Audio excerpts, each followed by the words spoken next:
Alrighty, welcome back to Trailmakers. I know I haven't been, okay. I know I haven't been uploading a lot recently, because I haven't really had the motivation to play I only really play Trailmakers when I'm feeling, like, a surge of inspiration, and an actual, like, a want to build something, rather than me feeling like I need to build something just for the sake of a video. At least that's kind of how it's been to me, as of recently. But yeah, today I was like, okay, so I haven't actually showed this off. So the 109 I showed off, like probably a few weeks ago by now. Yeah, so this is the updated version of that one. So yeah, but recently I was like, you know what? This one just isn't to scale with the Bf-109 I built, wouldn't you agree? I mean, look at this. I mean, this is nice, right? We can agree, like, at least in my opinion, this is nice. But I like this. This is my all-new Bf-109 G6. Probably the best 109 I've ever built. And actually, one of the earliest 109s I built, a Bf-109E series, I'm pretty sure it was closer to this size and scale, but that was back when I was playing Trailmakers on Xbox and I was absolutely garbage at building. But yeah, that's besides the point. So yeah, let me show you a little something. Let me show you around this thing. There's actually a lot of stuff that goes into this. So we have the yellow underside of the nose, that we have that air intake there, and of course we have the, I'm pretty sure this is for oil cooling, and I'm pretty sure these two intakes at the back are also for oil cooling, I'm pretty sure. Or unless those down there are radiators or something. And of course we have the armament that was piston glitched into the other 109, the same amount of guns here, because 109's only really had 3 guns. They had the, well, it depends on the model. For the sake of the 109 G6, I'm pretty sure it was 2 German 13mm cannons and 1 nose-mounted or central-lined nose, 20 or 30 mil, which you could swap, it could have either or, depending on what role you need for, but we don't really have. I kind of wish there were, like, semi-explosive rounds. Like, they did more damage, but, or had, like, a slower rate of fire, but, like, had an explosive, like, a small explosive effect. Not even, like, too much more damage, but at least had an area of effect. Anyway, moving on. Okay, so then of course I use these these hood panels, which are my favorite, to give it more angle. So as you can see down on the bottom here, it kind of like rounds out. Then we have, of course, that, so it gives the nose more dimension. Then along here we have more hoods to round out the sides of the cockpit, which I don't think it's real. It would be too accurate to say that it rounds out more around the cockpit, but I don't care. It looks cool. Then I use the rotation, the new 1x1. Well, I guess it's actually not that new now. It's kind of the last update that added those servos, and I use those, and those angle that just like that. So my main problem with this isn't me saying like, oh, I don't like Workshop 109s. I don't like that Workshop 109s, they just have it so it's just straight back to the tail, because that's not how the 109 is. It actually does, it looks as though it slopes down to the tail rather than just going straight back. Sure, it is a shallow enough angle to the point where it might as well not be, you know, as, like, you know, as, oh, I forgot to, this is going perfectly already. Then of course we have the piston glitched tail on the end. This caused me a lot of trouble when building this, believe it or not. This was actually actively working against me. So yeah, the tail has the elevators at a pretty accurate height, I would say. I wanted to make this the best 109 I've ever built, and honestly, I think I've accomplished that, even down to like the detailings for the decals on the cockpit. I really like how those turned out. So yeah, if we look at the, let's look at it from the sunny side of the thing. Yeah, man. Honestly, I should have probably called this the K4 because it looks more like the K variant with its paint scheme. But no, this is a G6 because, in my opinion, the G6 is just better. But yeah, so here we're gonna just take off. No more talking about this.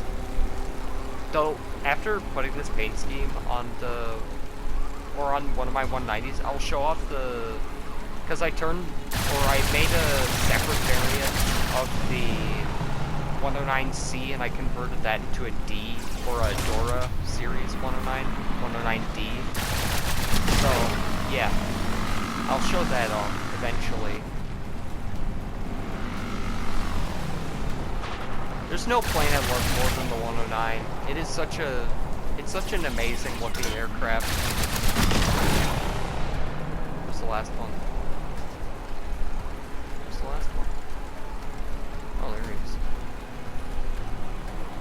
There's actually, since this thing actually has so much lift on the front, I actually had to put a weight block in the front of this thing in order to actually get to fly straight. So yeah, if we look at the 109 from a side profile, which looks absolutely stunning, I might add, in my opinion at least, feel free to have your own, feel free to debate me with that in the comments. I probably won't respond, but you know.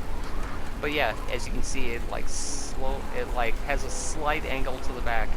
I feel like I got the dimensions pretty good on this, other than the front leading edge of the wings don't actually, you know, angle back. I just kind of like how this looks. Like, yeah, I'm going all out for a build, but the main reason why I don't do that is because I don't know how to do it.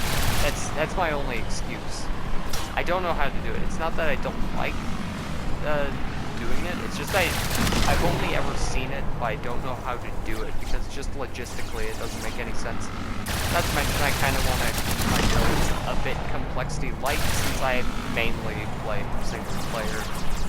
Also, I'm kind of debating doing a video where I take one of my German tanks to see how many of the Botneck outposts I can destroy in the one campaign, the Pioneers campaign, before like it completely breaks down.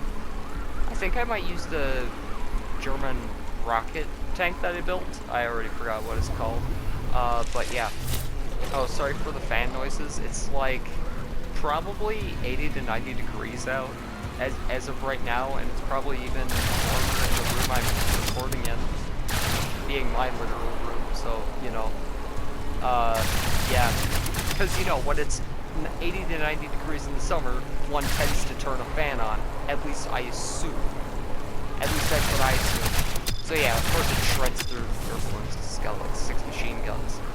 It's a bit unstable for like tail control and stuff, which it's a bit of a shame. But you know, I can always find a workaround for that, like piston glitch some actual like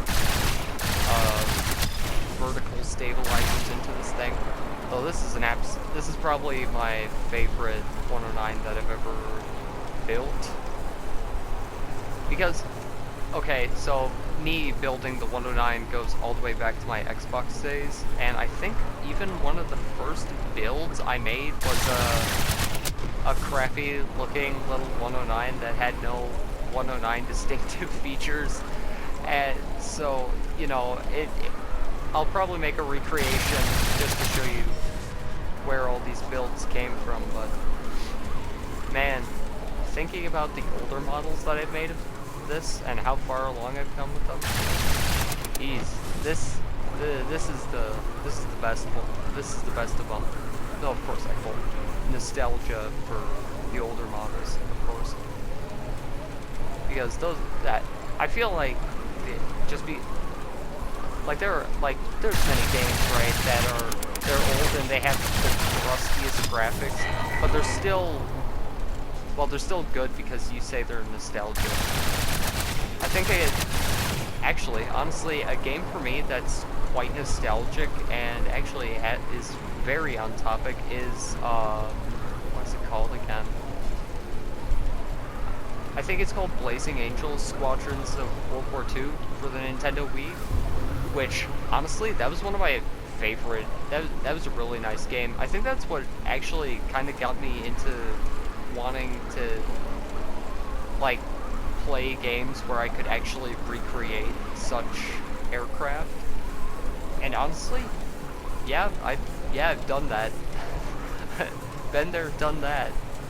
Though I haven't built nearly as many World War II aircraft as I would like. I do want to build a B-24 for a video, which I'll talk about that once I make it. That'll be a more special video. I'll probably upload that video on the channel's anniversary, which, if you don't know, the channel it's technically over 5 years old, as crazy as that sounds. Yeah, we're gonna take some hits, that's fine. Okay.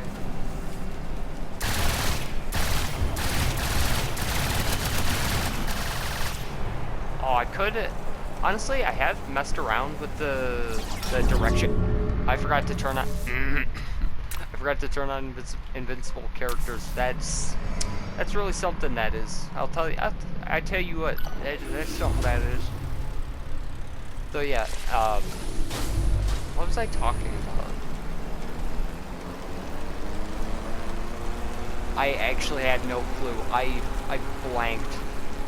I completely blanked. Yeah, sorry. I was talking about something. No clue what it was. We're moving on. Yeah, we're just gonna wipe out these last two, then I'm gonna end the video. Maybe. Unless I feel like yapping more. Though there is actually, speaking of the Squadrons of World War II game, for the Wii, there is another game. It's a sequel one, which, honestly, I wouldn't play that one, because apparently there's Soviet planes in that, and you may not know this, but the Lag 3 is by far my favorite Soviet plane. It is, because playing it in War Thunder is probably the best, like, experience, even if you're playing, like, in Air RB, which actually I feel like I've played the Lag 3 in Air RB probably the most out of any other plane, other than the Corsair. I actually recently got into playing the Corsair in War Thunder, which my current stand, and well, I've obviously kind of stagnated from playing War Thunder recently, mainly because, you know,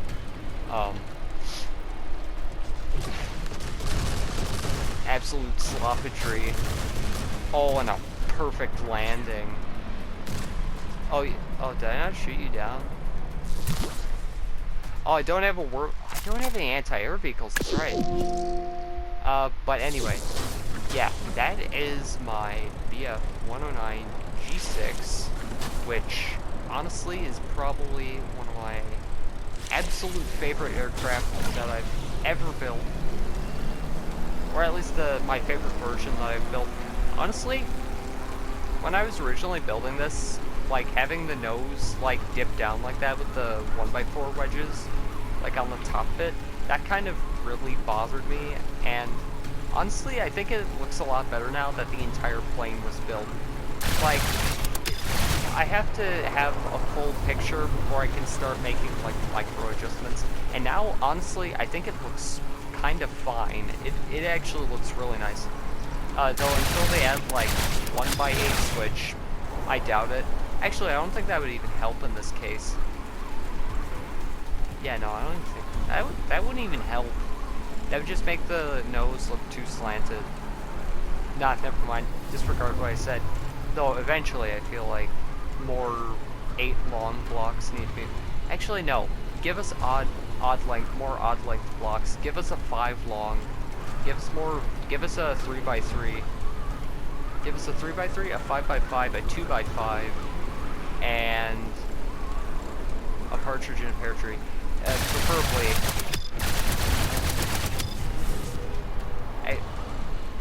What am I talking about? Anyway, I'm actually getting frustrated at myself. Anyway, yeah, that has been my 109, my Bf-109 G6. Anyone who calls it an ME-109 is, yeah, they're just objectively wrong.